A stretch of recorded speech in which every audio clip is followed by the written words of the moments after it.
ദേശീയപാതയിലെ കരിങ്കലത്താണി വാൽപ്പാറയിൽ കെഎസ്ആർടിസി ബസിനെ മറികടക്കാൻ ശ്രമിക്കുന്നതിനിടെ സ്വകാര്യ ബസ് മറ്റൊരു ബസ്സിലിടിച്ചു.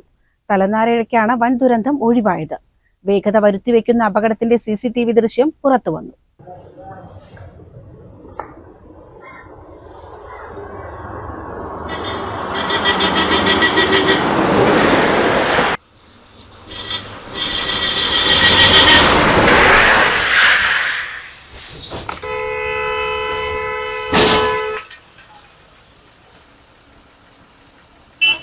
വിലപ്പെട്ട ജീവൻ പണയം വെച്ചാണ് പലരും ബസ്സുകളിൽ ഇപ്പോൾ യാത്ര ചെയ്യുന്നത്. ദേശീയപാതയിൽ നിരവധി വളവുകളും മറ്റുമുള്ളതിനാൽ അപകട സാധ്യത ഏറെയാണ്. മത്സരിച്ചോടുന്ന സ്വകാര്യ ബസ്സുകൾ വളവുകളെയൊന്നും വകവയ്ക്കാതെയാണ് സമയം ഓടിത്തീർക്കുന്നത്. കോഴിക്കോട് പാലക്കാട് റൂട്ടിലോടുന്ന സ്വകാര്യ ബസ്സുകളാണ് ഇത്തരത്തിലുള്ള അപകടങ്ങൾക്ക് കാരണമാകുന്നത്.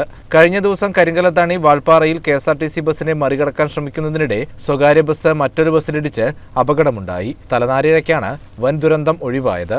വേഗത വരുത്തിവെക്കുന്ന അപകടത്തിന്റെ സിസിടിവി ദൃശ്യങ്ങളും പുറത്തുവന്നിട്ടുണ്ട്. CCN ചത്തല്ലൂർ.